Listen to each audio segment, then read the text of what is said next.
Is burnout something that you have suffered with over the years? Perhaps you've not even known that it was burnout. I know that it's something that I have dealt with definitely throughout my adult life. And I see this a lot with my many clients.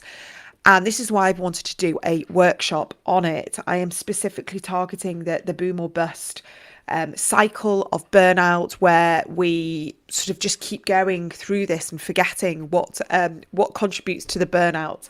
So on the 12th of October at 12:30 p.m, I'll be doing a live workshop on ADHD burnout, how to break the boom or bust cycle and create more equilibrium in your life.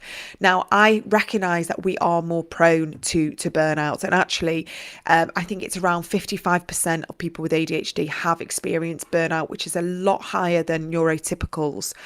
This is lots of different traits of ours, that we procrastinate, then we work very quickly to a deadline. We have a lot going on in our head, so we constantly wanting to create more. We're perfectionists, and we just never feel like what we've done is enough. But also there's a lack of trust there. There's a lot of self-doubt. So we're constantly checking and rechecking, which is really stressful on our nervous system. These are just a few of the elements of why burnout shows up more with ADHD. And this is what I'm going to be talking about at the workshop. Now, if you can't make the live workshop, there will be a recording, but I do urge you to join the live workshop, because what I will be doing in the last 15 minutes is offering a 15-20 minute Q&A. And I don't normally do this, I don't normally open it up, but I want to be able to offer some of my teachings, my guidance, personalized questions to help you with regards to this subject on burnout, but also anything else on ADHD.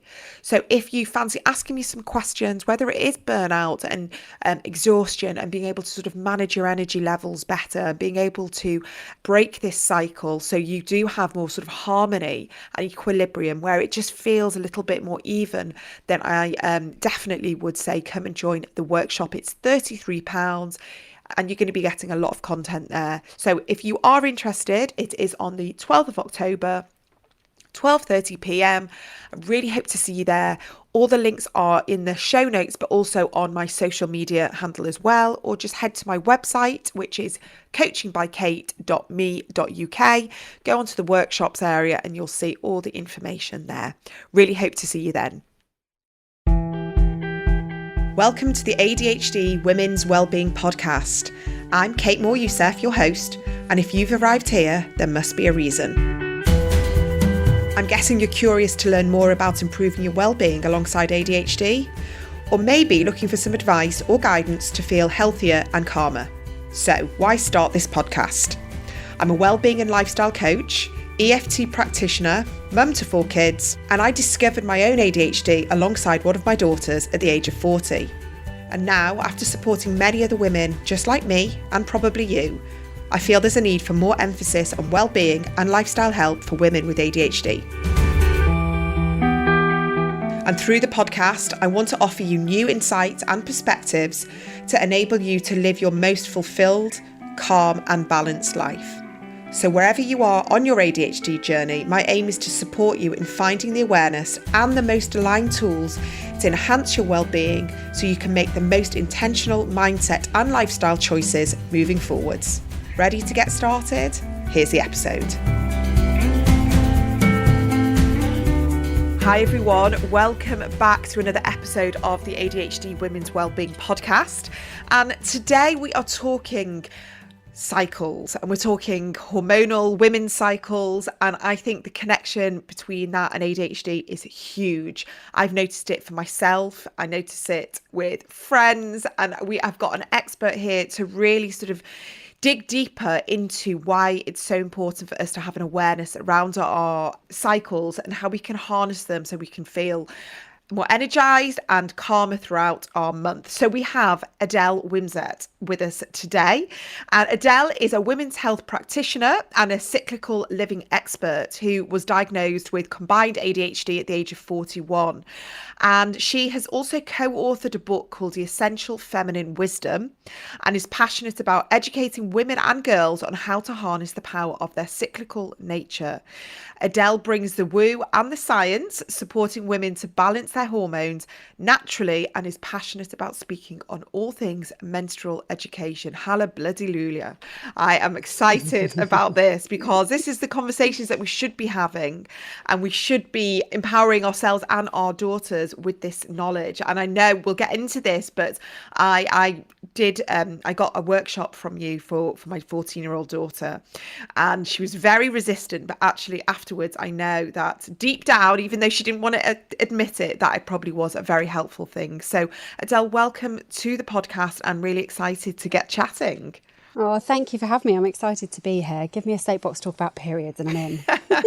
Love it. I mean, we should be talking about this all the time.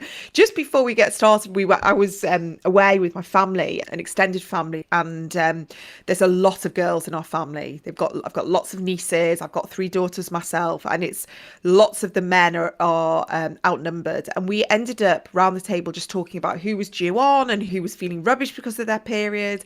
And someone said, why do we need to be talking about this in front of one of the men? Ugh. And we were all like, this is exactly what we should be talking about in front of the men.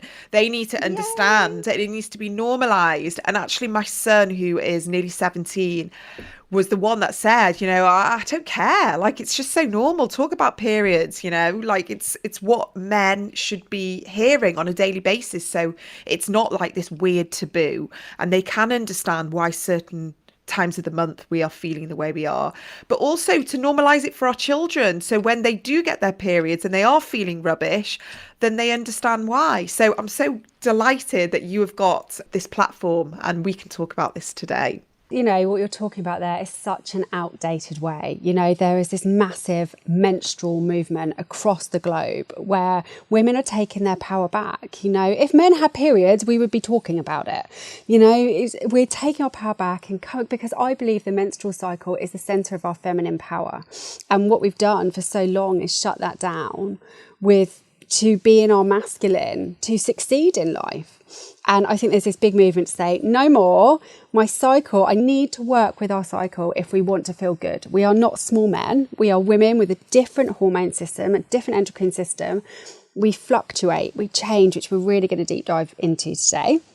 And men do the same thing all the time. So we can talk about that. We're different, and yet we're trying to live like we're the same. And this is making us sick.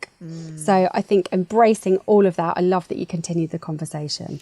Yeah, I mean, I've noticed it all my life for sure, that I've definitely had PMS, like really quite difficult PMS, where hormones have, I tried contraception, I tried all sorts of different things, and it just didn't work for me. So I had to embrace quite a holistic way of managing my hormones from a really early age. Like I think I was just intuitive to the fact that if I didn't try different things at different times of the month, I was really going to suffer. And I'm so grateful to have had that kind of intuitive nudge that I needed to step away from that type of sort of hormones. However, I'm completely pro HRT, and it's something that I'm using at the moment. So this is like, it's so interesting, isn't it, how different ages it works, and we sort of have to keep trialing different things.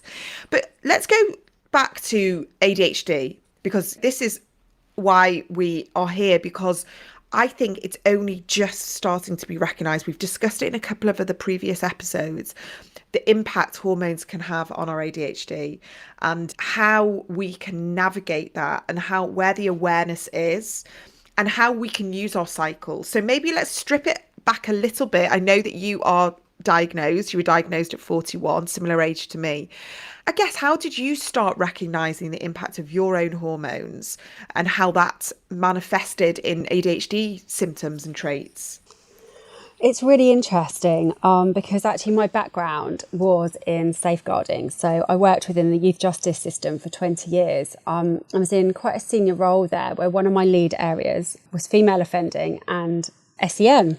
So I had what I felt to be quite a good understanding of ADHD, because a lot of the young people we were seeing, and particularly, in the prison system, we see a disproportionate number of children with ADHD. And I was working with one of the mental health professionals, and we got on well. And she went, you've got ADHD, don't you?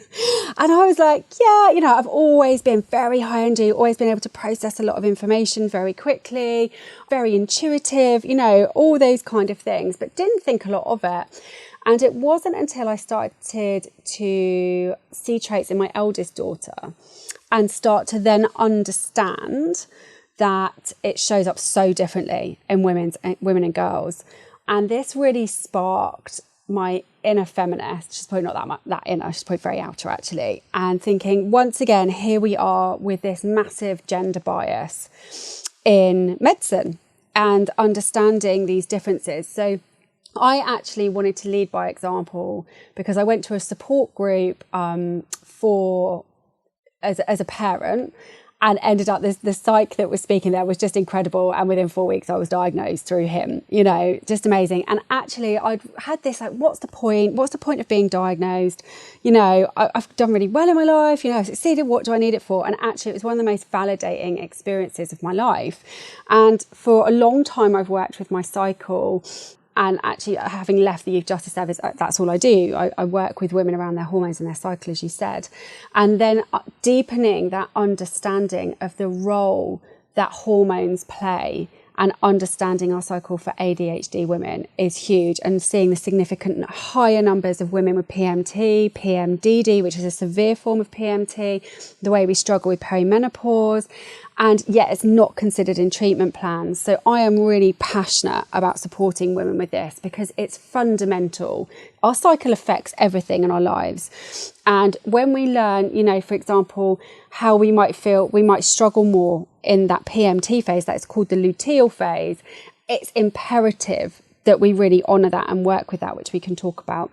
But it was just suddenly that like, oh, everything makes sense, which I'm sure so many women who get diagnosed, why was I missed all those years? And that kind of that process you go through of reflecting back. And I refuse to allow my daughters to live with that inner dialogue of knowing they were different, but not really understanding why and embracing that. So, yeah, it's been quite a journey, as it is for so many of us when we get diagnosed in this season of our life. Yeah. I mean, I really resonate with that, especially, with my daughters as well. It's like I'm learning all of this to be able to help myself, obviously help my audience and clients. But my biggest passion is ensuring that my daughters have got information and awareness that I didn't have. And I just hope and pray that, this is across the board, that these conversations about periods and hormones and perimenopause is so part and parcel of life, education and knowledge for both men and women, that it's when it happens, it's not like this, like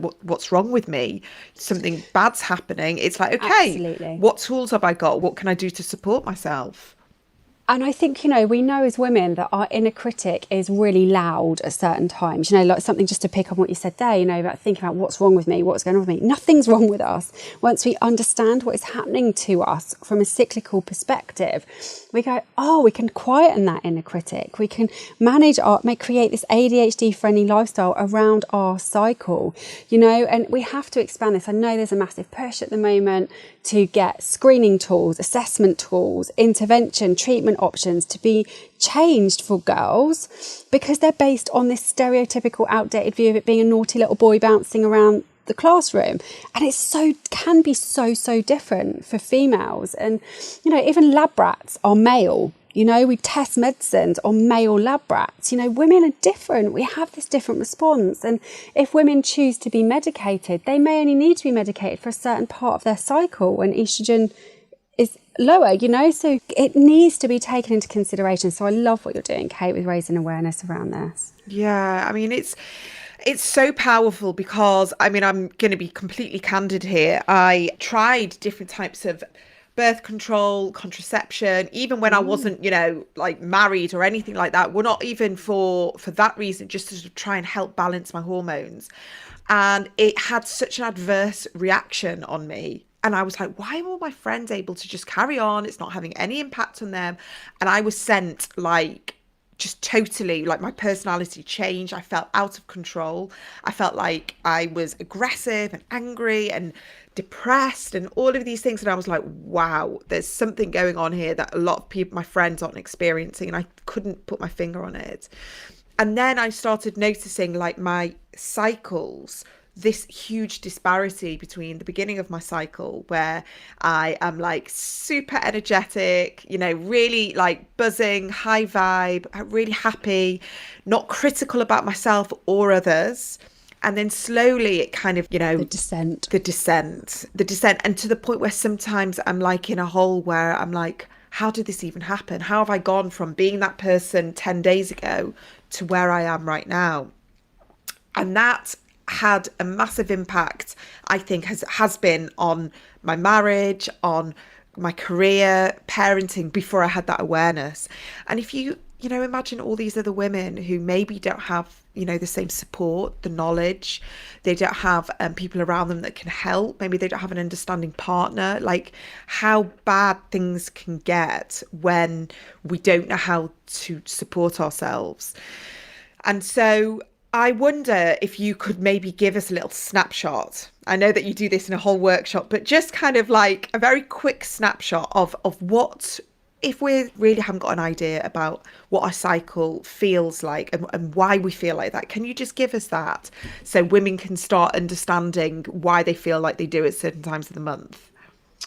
So I think the fundamental thing to realise is this saying, men are linear and women are cyclical, and you start thinking, okay, what does that mean? So from puberty to death, men's hormones do exactly the same thing. They decline slightly, but they do every single day. What's going on from a hormone perspective is the same. But for women who are cycling, it changes every single day. So the hormones in our body don't just give us a period, which is the phase that we're familiar with, or I'm bleeding, or the leading up to it. We're oblivious usually to the fact that we have anything else going on in the rest of the time. Yet these hormones peaking and troughing in they play multiple roles in the body. They affect our cognitive function, our mood balance, our digestion, our immunity, our gut health, our skin elasticity, our temperature. They affect everything. And yet we're expected as women to show up like men do, being the same every single day. And we aren't. What is physiologically going on in our body is changing on a day-to-day basis. And that is why I think so many women crash land into perimenopause, because we've ignored this cycle for decades. And the body goes, I can't do this anymore. We kind of go, which is a very masculine energy. And women are designed to be very action and outwards for some of the time, and very inward and reflective and intuitive the other time. So this ebb and this flow, which correlates this link with the moon. So for women who say it may have had a hysterectomy, are taking contraception, this still applies even if you're not bleeding naturally. This still applies because we tie up with the moon. So the first day, the new moon would be equivalent to the first day of your bleed, and the full moon to your ovulation, which I can explain in more detail. But we are these cyclical beings. And when we start to understand that and apply that to our life, it changes everything. It really does. Instead of pushing through and powering through and being tired and depleted, we fill our cup, and then we stop resenting everyone around us. So our relationships become more fulfilling because we've been able to honour that inner slowing down. So yeah, the cyclical nature is probably the quickest way I could summarise that. Yeah, we are cyclical beings. Yeah, I love that. I know it's funny because you can't see this on the podcast, but behind Adele she's got some gorgeous pictures of the different waxing and waning of the moon, and I'm obsessed with the moon. And I literally, my kids always laugh at me because I'm always like, oh, it's a full moon or it's a new moon, and I try and give them little hints and tips to work in the flow of the moon. And I feel it now that I'm so aware of the moon and the impact. And, you know, our body is, what is it, like 70% water, something like that. So if we're 70% water and the moon controls the sea and all of that, it's just obvious that this moon is going to have an impact on us. But I love the analogy of the way the moon has a cycle and the way we have a cycle, and it's pretty much within, like, it's 29 days, isn't it, the same as our kind of average female cycle. So I mean, I love that. Some people might like more the scientific side of, understanding their cycle. But as women with ADHD, am I right in saying that it's pretty normal for us to have the first half of our cycle feeling more energized and productive? Our focus and our concentration is going to be better. We're going to feel more upbeat. And because the hormones have an impact on our dopamine, estrogen depletes, our dopamine depletes, that's when we start feeling our ADHD symptoms a bit more prominently, hence the reason why perimenopause is often a time when women get diagnosed with ADHD, because we are having depleted estrogen. What can we do? Maybe we're not quite ready for HRT. Maybe we haven't hit perimenopause, but our cycles are starting to have more of an impact on us. What can women do to really harness that first half of the month or the first quarter of the month? And then what should we be doing as we get closer to our period? Okay, so several things there. The first of all, menstrual cycle awareness. This is what it's called, about understanding our cycle, about tracking our own cycle, finding our own unique rhythms. This is starting to become, more and more prominent, which is amazing. But you'll read lots about it. And some women will say, well, that's not how I feel. Then, quite often, as I've said, we've ignored this cycle for decades, and you sort of say, we're meant to feel amazing during this pre-ovulation phase. And when we go, well, I don't feel like that. I'm knackered. I'm worn out. And so we have to go right back to the beginning. And the first thing to do that I really encourage women to do is to track your own rhythm. And I've got a free tracker you can download off of my website. I'm a pen and paper kind of girl. I like to see it visually. And have that there. And I suggest doing that for about 3 months, and you will start to see your patterns. You will start to see the kind of clothes that you wear, your libido, the kind of food that you want to eat, the way you want to move your body, whether you want to connect with people or not, the way that you want to work. You will see for you these changes. And I think for ADHD women, we feel everything so much more. We really feel this. When we're high, we're like, whoa, super weird, we could take on the world. But when we crash into that lower, everything feels overwhelming. And this, I think, is one of the reasons that so many women take so long to get diagnosed, because when that estrogen is high and we're in those earlier phases, we're like, oh, actually, I'm fine. I was maybe just having a bad week last week, and we don't recognize it. So I think the important thing to say here, track your own cycle. This is like step one. And then it's understanding that you have 4 distinct phases every single month. Okay, so I will bring in, for women who are cycling naturally, I'll bring in the hormonal stage, and then I'll also bring in the moon phase for those who aren't, or a bit more irregular. So the first phase is your pre-ovulation phase, where you're from the day you stop bleeding up until ovulation. And this is like the bear coming out of the cave after hibernation. You're coming out, and every day your energy's rising. You've got much better cognitive function, the action, getting your, everything. I've got Post-it notes everywhere in this phase. It's a really good time to set new intentions and plan for the month ahead. Real kind of building energy in this phase. And then we peak at ovulation when estrogen's at its highest. So this would be the equivalent of the full moon. We've got this really abundant, connected energy where we can spend quality time with our loved ones without it grating on us too much, and have this really sort of abundant, positive time. And then slowly those hormones, estrogen starts to decline and progesterone rises. And progesterone can be challenging for ADHD women, because it's this suppressing effect on estrogen. But in this phase, so we can crash quite considerably in this phase and think, oh my gosh, I thought I had everything together, and now I really don't know what I'm doing, and I'm overwhelmed, and and that's this real flare up of PMT in this phase. So managing this phase is so important for ADHD women, particularly when we start to go into perimenopause and our cycles can become more erratic. But a way to help ground in and really still be able to slow down and honour this phase is to follow the moon. Women find this really helpful to do this. And then we go into our bleed. And actually a lot of women find relief. Once their periods come, it's like, oh, I just needed to bleed. And, and then by day 2 or 3, that estrogen's starting to rise again. And so the most challenging part from all women, actually, if there's a particularly challenging phase of the cycle, but for ADHD women in particular, it's that luteal phase. And that is the phase where our body is screaming at us to slow down. You know, from an evolutionary perspective, all we're meant to do is have babies and die, right? That's like literally what we're here for. So the whole body, every month, all the energy is going to your womb. Your womb doubles in size when you're due to bleed. You know, that's a lot of weight, a lot of energy. It takes a lot of energy to strip and shed that lining and rebuild it in a matter of days. And yet we're still powering through. We're still going to the gym. We're still go socialising. We're still working. And then we go, I'm so tired. So actually when we go, no, that phase I know is really tough for me, I'm stripping it right back. You know, we can't go and live in a cave or off in a red tent in debt as it was many eons ago. You know, how lovely that would be.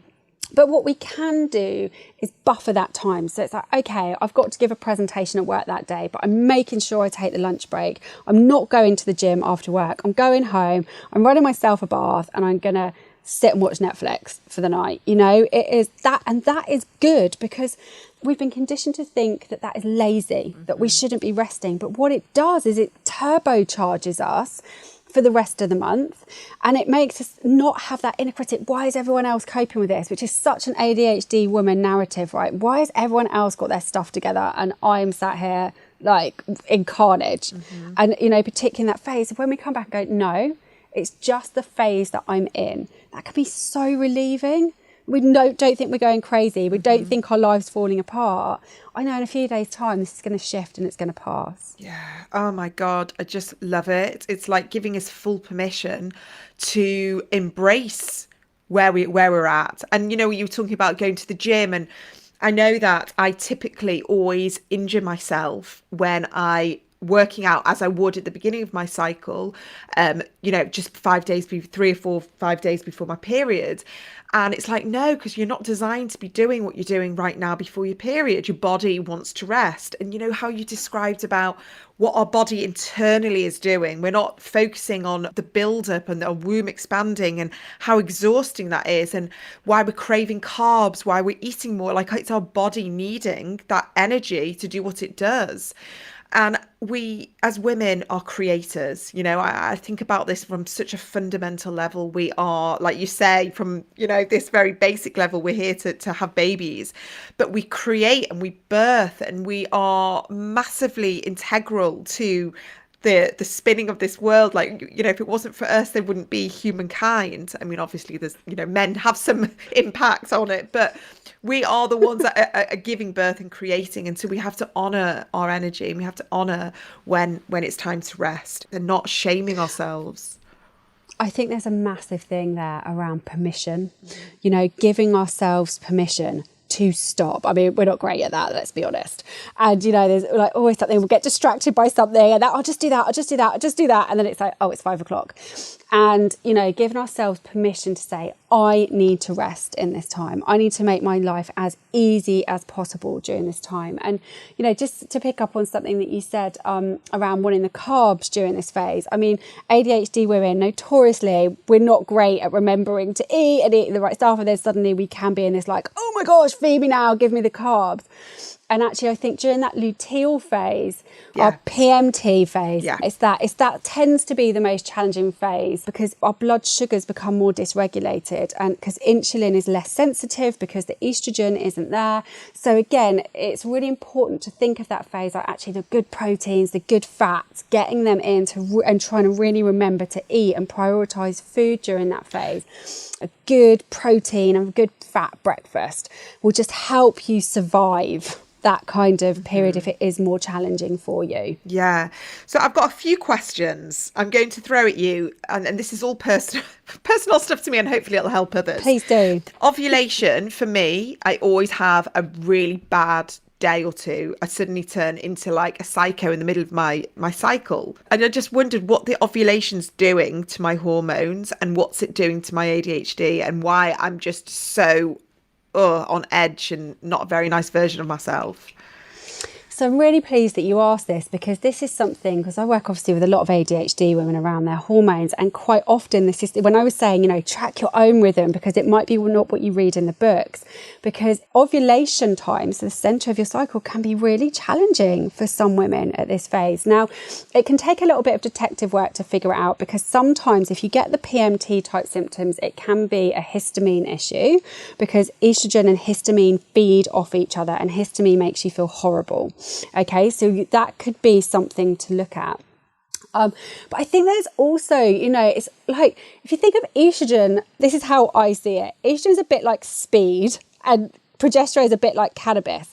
And for us, we have like this surge of estrogen coming into our brain. I think it can just wire us. I think it can make us a little bit like, whoa, and have that impact. But like, there's so much research missing. We just don't know the impact on ADHD women, specifically with this hormone stuff. We're just not there with it. So we can hypothesize, but you are not alone. It's not unusual for ADHD women to find ovulation quite challenging.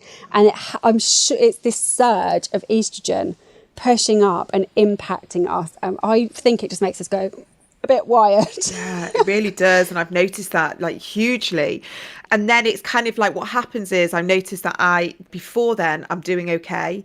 The ovulation time is a bit like that, like checker, as in like, just so you know, things are all going to go downhill from now.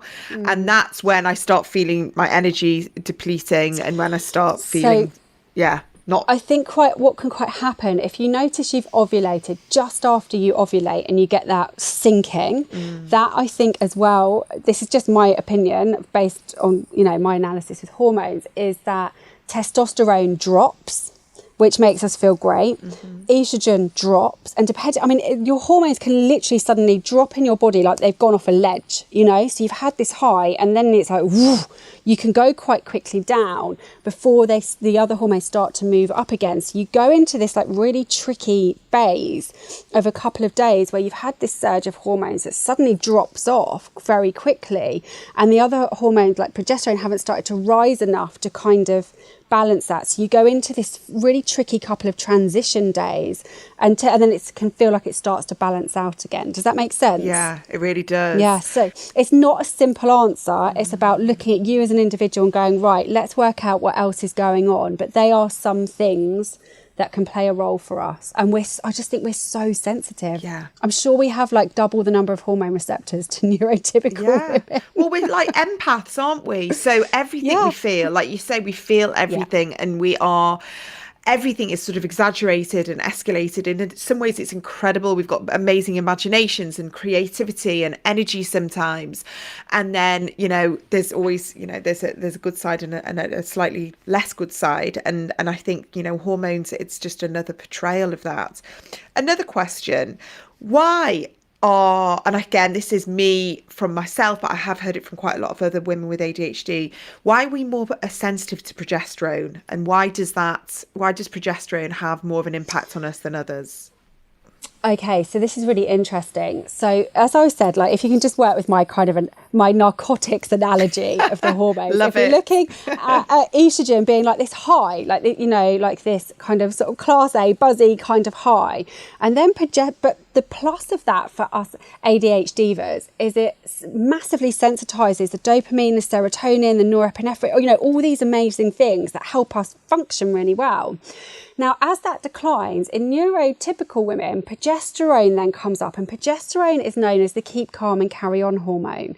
So it kind of has this lovely soothing effect until that then drops off, and then we go into like our PMTE type symptoms. But this is challenging for ADHD women because we're loving estrogen, making our neurotransmitters work really well. And of course, then progesterone kicks in and kind of dampens the party. So a big role of it is to keep estrogen in check. So we don't want that. We need estrogen to be taking that role to help with our neurotransmitters and help with our executive functioning. So when progesterone starts to rise, it can be quite challenging for ADHD women. And that's why. Does that explain it? Yeah, it does. And again, I'm happy to just sort of disclose what I'm going through at the moment because I think it is helpful. So I have been trying HRT, But that's because from about the age of about 40, 41, I started feeling definitely some perimenopausal symptoms. And I thought, I'm so young to be experiencing this. And, not many of my friends were. But I was having these night sweats, like crazy night sweats. My mood was so exaggerated through the month. And I just didn't feel like me energy wise. Like I would feel like a dead weight, the last week or two of my cycle. It was just so exaggerated. So I've been seeing an amazing she was a guest on the podcast, Dr. Emma Ping, and Dr. Ping has helped me understand how my ADHD has impacting these perimenopausal symptoms. And we've come up with a very personalized plan of how I can use HRT to help my ADHD, but also help me feel better. Now, what we've done is I've started using the estrogel. So I've started just with the estrogen for a couple of months. And I know this isn't typical. And we're going to start the progesterone tablets vaginally, because I've explained to her that I have a progesterone sensitivity. And so we are using the progesterone very slowly. We're introducing it, we're being very careful with it, but I know from a womb lining perspective, from a uterine perspective, it's very important that we bring in the progesterone. However, I'm absolutely dreading it's happening in a few weeks, because I've been on this estrogen party and I've absolutely loved it. I've really noticed, within a week of being on the gel, I was just like, oh my God, like this is what I needed. I have not had any night sweats. I felt so much more calmer, so much more balanced. I felt more in control of my emotions, of my reactions, of just being less critical of myself, but also less critical of others. Like my husband has really enjoyed the fact that I have been, like a more kind of just a more equal version of myself. It's been really wonderful. But now I'm a bit worried about the progesterone, because I know the progesterone is something that I have struggled with. So I might report back with it to everyone. But I am literally a living experiment right now of how we can move through this kind of HRT kind of journey, I guess.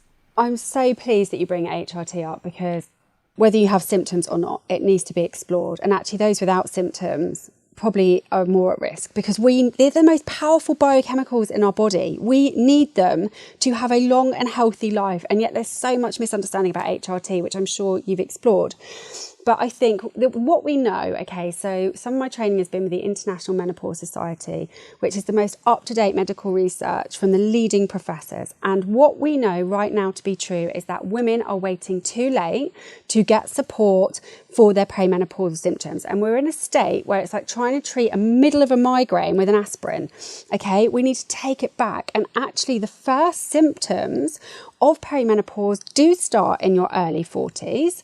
And it's those women who are presenting in GP surgeries with anxiety, insomnia, low mood imbalances, and we're treating it with psychiatric medication, when actually it's a hormonal imbalance that is not understood. And if we brought that back and included HRT in treatment plans and then see what symptoms are left afterwards, we would have a lot more healthier, balanced women. This is the most up-to-date research. So if you are a perimenopausal ADHD woman, I cannot encourage you enough to advocate for yourself to have HRT considered in your plan early.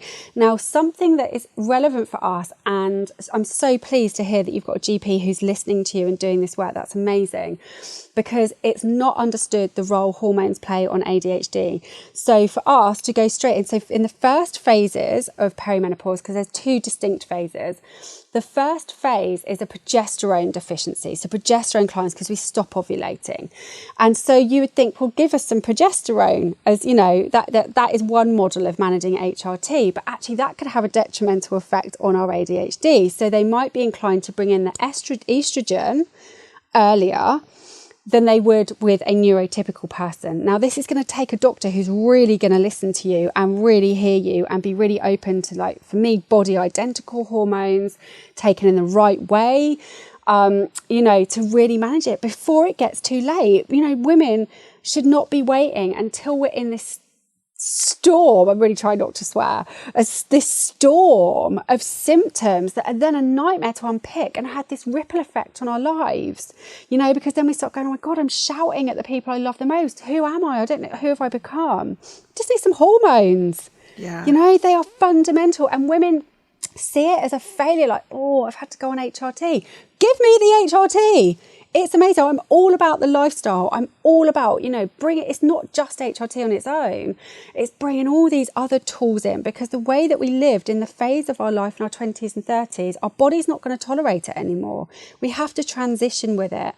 And so, yeah, all about the HRT, getting it in earlier and trying to find what works for you, and saying to your GP, you're going to have to advocate for this, because it's highly unlikely they will not be aware of it. And that's tough. You know, when you've got a hormone imbalance, you're usually got these mood imbalances, you're exhausted, you can have brain fog, and then you've got to go in and really advocate for yourself and say, look, this is what I know to be true about me as an ADHD woman in terms of my hormones. I need a really specialist approach of maybe trial and error to see what I'm going to respond to.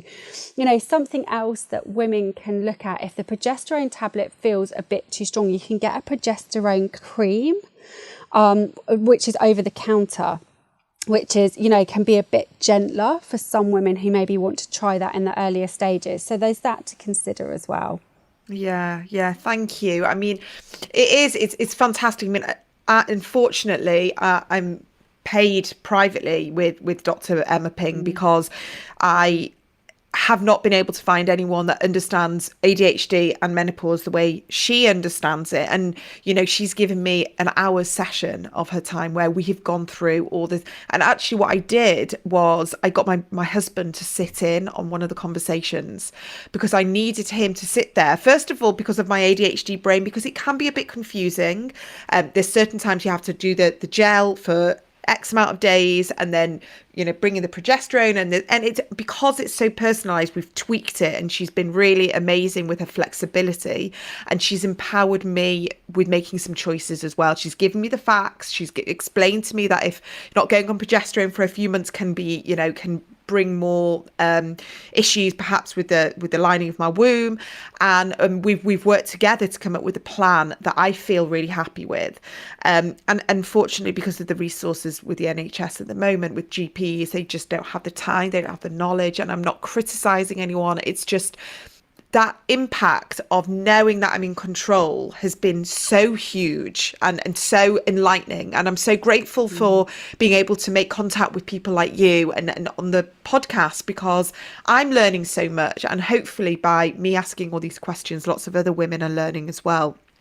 And I think we're just at the beginning. We're just at the precipice of really making the connection between ADHD and hormones. Like you say, the research isn't there, the evidence isn't there. So we've only got anecdotal. And when I spoke to my doctor, and I'm presuming with you as well, with your clients, is that you're hypothesizing because you're hearing women, and I have it as well. I have women coming to me and telling me how they're feeling, where they're struggling, what's good for them, what's not great for them.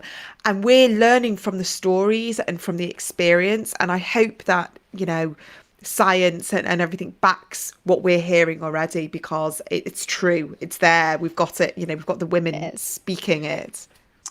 And I think, Kate, I hear a similar drive with you. I am so vocal about this work because I don't want our daughters' to have to be having these conversations. And again, this is no criticism of doctors, because they cannot know the level of detail that we know. My privilege is all I do day in, day out is women's cycles. It's hormones. That's all I do. That's my privilege, to know all of that. I do. A GP can't know that, because they can't know all of that about everything. And unfortunately, I work with a lot of women who have endo, PCOS, PMDD, and quite often they feel gaslit. You know, some of my women, it takes 10 years on average to get diagnosed for endo. So this is, you know, coming back to like looking at the tracking, when you're perimenopausal, to go in with that data and say, look at what is happening to me. Look at what is going on for me. And this is one of the things that I do in sessions with women, is I teach women how to track their traits against their hormones. That's really powerful data. Can you explain that? Explain to me what that means. So I think one of the things that we know as ADHD is it shows up so differently in all of us, right? Mm-hmm. You know, I know one of the things for me, so when I go into my luteal, so my premenstrual phase, Literally, you can tell me something and 2 minutes later I've forgotten it. I mean, the other day, my husband kisses me goodbye every morning. He kissed me goodbye. I phoned him. I was like, baby, you okay? He was like, yeah, why? So you didn't kiss me goodbye? I went, yeah, I did. Like, that is how bad my memory gets during that phase, is that estrogen drops off. So that's a really powerful trait for me, is memory. And I can track in my cycle. I know where that's flaring up. But that might not be so much of an issue for other women. And that is how we make an ADHD friendly lifestyle around our hormones, is by really understanding where our traits are, the strengths and the shadows of our ADHD, and then applying that knowledge to our life, you know. And this sounds, some people go, oh my God, that sounds so complicated. It really isn't. Once you see it and you've got that there, that is such powerful data. You can take it to your healthcare providers, you can apply it to your life, you can take it to your partner, your children, whatever is around you. Say, look, I've been gathering this data about myself. I know. You can take it to an employer, you know, if they're open to that conversation, say that is not a good time for me to be sitting in a meeting on behalf of the organisation or remembering things or delivering training, because I'm just going to keep forgetting words, you know. And actually, but that week I'll be amazing at it. You know, this is how we sort of get that data and then really deep dive with it. It's about the application and embodiment of it. And once we get it, it changes our life. Honestly, I cannot tell you how incredibly alleviating, empowering, uplifting, understanding how you ebb and flow and fluctuate throughout the month is on changing your life. It's the way we should be living. And I hate that word should, but it is. We're feminine. That's how we're meant to live. Our body is doing that all the time. Yeah. Just offering ourselves that compassion, that kindness. Actually, there's nothing wrong with me. My hormones dropped off. I'm in this phase of my cycle. Give me a few days. You know, saying to your partner, please don't talk to me about money in this phase. Can we do it? Can we have that or parenting or whatever the trigger is? Can we do it then? Because I'm, you know, with the hormones I've got in my body during my ovulation phase or my pre-ovulation, I'm much better able to focus on the conversation. I'm much better able to see both sides of it. It's going to be much less triggering for me. You know, it's these minor changes that have such a big impact. Yeah, absolutely. And just kind of like, I'm thinking about like libido and sex as well. I'm like, towards, you know, the week before my period, I was like, don't touch me, don't go near away. me, don't breathe near me. Yeah. Just like, leave me alone. I just want, like, he comes into the bathroom and I'm having a bath. I'm like, why are you in here? So I'm just brushing my teeth. And I'm like, no, this is my sacred space. And so I kind of go very much into a shell, and I don't want anyone in my little kind of area. And he understands now, but before he was a bit like, you know, why are you so horrible to me? But I mean, now, but I'm aware, and I'm a bit more kind of like, you know, it's my time of, you know, near it's my time of the month. And so I just need you to kind of like, just give me a bit of space. Just, you know, just so I can be me and just be left alone a little bit. And so I just think it's really important that we have these conversations, you know, with our partners as well, so they understand it's not just us doing all of this on our own and having almost like a female collective. It's bringing in, you know, if we are with male partners, and bringing them in so they can understand what's going on. Before we finish, sorry, go on, Adele. No, I was just going to say with that, that's so important that we bring our guys along with this. The caveat I would put to that is only if you're in an abusive relationship, I'd be really reluctant to share this information with your partner, because it can be used, just because, you know, we're working with women here. I just wanted to put that out. But actually, speaking to your partner, most partners just want you to be happy. They don't want the deep dive woo-woo kind of bits about what's going on. It's like, give them the science. When can I have sex? You know, that's the kind of the conversations they want to have. Just tell me what to do and when, are most partners of it. And that's so true, because we are being called to go in our cave in that phase. Come in our cave, slow down, and I will like you a lot more the rest of the month. Yeah, absolutely. And that's really powerful what you said about, you know, if we are with abusive partners and being able to, yeah, I mean, it's so nuanced, isn't it? There's so much. And obviously I'm sort of talking about male-female relationships, but there's all different types of relationships. But I think the fundamental point I want to make is communication where it's appropriate, and being able to communicate that. Before we finish, and I wanted to just ask, because this is something that I use a huge amount a lot of, and that is essential oils. And how I, before HRT, before I even understood lots of other things, I was always naturally drawn to essential oils. I know this is a whole thing on its own. Could you give us some ideas of oils to use when we are needing that boost towards the last 2 weeks of our cycle? What would you, what would you say? So I go into this in my book, and it's about each phase has strengths and shadows. Okay, so the oils are an incredible tool to maximize the strengths and really help you to really utilize the strengths of that phase, but also help to manage the shadows. So when we're looking at that luteal phase in particular, which would be that lead up to our period, in that phase we're usually feeling low energy, being called to go inward. So the oils that really help with that are really grounding oils. Our sleep can become disruptive. So vetiver is a beautiful oil to help us during that phase. Something like cedarwood is a really nice one to help just ground us in our bodies and help to really bring that still and slowness. But also we live in this world that doesn't let us always do that. We have to show up, we might have to give the presentation.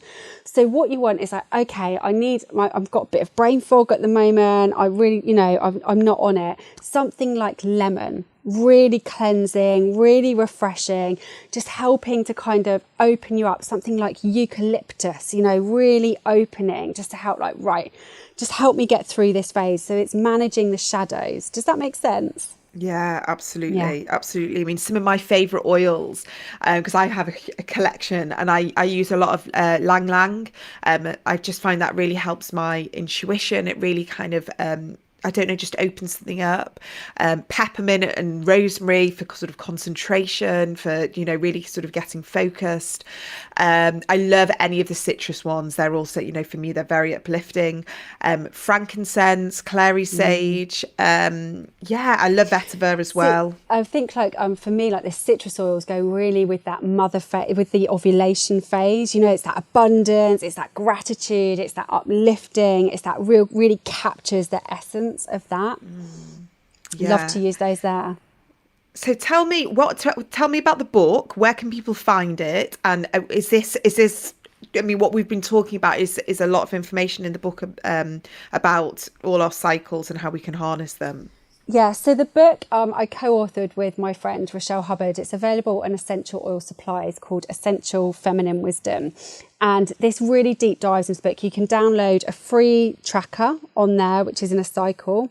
You can get a wheel that comes with it that breaks down each of the phases with the oils to use. And then the book really breaks down the different phases, the energy of the phases, and then how to use essential oils to work with the strengths and the shadows in quite a deep way. We've got protocols in there. And just a way to connect with your femininity, your feminine cyclical nature with the oils. Brilliant. Oh, brilliant. And where people are listening to you and think, I'd absolutely love to work with you, how can they find you? Which you work one-to-one? Is it workshops?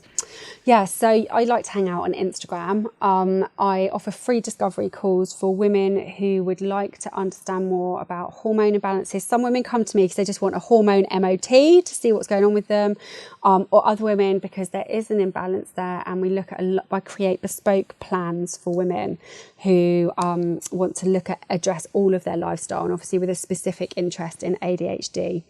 So, and I work very closely with some amazing private GPs who fully get HRT and how they can support women with that if needed.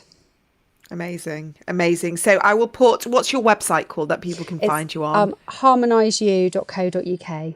Fantastic. Okay, I'm going to make sure that we have all that information in the show notes, because I think what you're doing is absolutely the most powerful thing that you can gift women, especially as we're heading towards perimenopause. So thank you so much for your time today. I've just absolutely loved this conversation. Thanks for having me, Kate.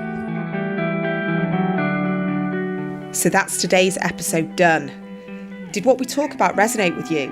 I really hope you found some takeaways that may inspire you to make some small changes that enhance your daily life. And if you did find this episode insightful, please do consider sharing it. Knowledge and awareness is power, especially with ADHD. You can also head over to the show's Instagram page, which is ADHD Women's Wellbeing Pod, and join the community that's waiting for you there.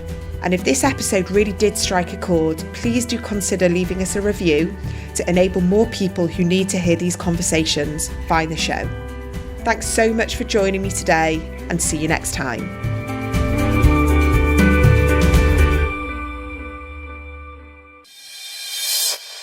So living in a busy household where I'm constantly switching tasks, which we all know isn't that easy for the ADHD brain, I've recently been using a new tool to help me focus and concentrate while getting my work done.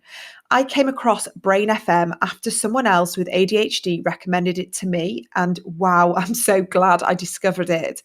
I'm hooked and I'm using it pretty much every day now. Brain FM has access to over 1,000 tracks across a wide range of different music genres and nature soundscapes, all specifically designed to help you focus, sleep, relax, and meditate. I've recently used the different soundscapes to relax on a plane, train, and cab, as well as choosing an hour-long relaxed track while having some very much needed reflexology. I've also used it to help me meditate and focus on my breath. And if you are anything like me, I can get easily distracted by outside noises, and having the Brain FM app on my phone is a quick option to help me do what I want to do distraction free. But here's the best bit if you're interested in the neuroscience like me. Brain FM has based all their chosen tracks on neuroscience and psychology, so you can discover the perfect music for your brain by personalizing science-based features like neural effect and music complexity, meaning we can change our own neural pathways using Brain FM's chosen tracks. And the focus music is made to help you work better by blending into the background so you can focus distraction free. And trust me, it works. I've been so productive using Brain FM. And this is all the while stimulating the brain with gentle rhythmic pulses in the music that support sustained attention. Now, if this is something that you feel that you need in your life, and trust me, I would not be promoting it if I didn't think it was worthwhile, I've got a discount code for you. So you can head to brain.fm/ADHD Women's Wellbeing. That's brain.fm/ADHD Women's Wellbeing. And I've got a code for you, which is ADHD Women's Wellbeing. You can start your free trial straight away, and then you get the discount when they decide to charge you. All the details I will put on my show notes. So if you go to brain.fm, ADHD Women's Wellbeing, and use the coupon code ADHD Women's Wellbeing.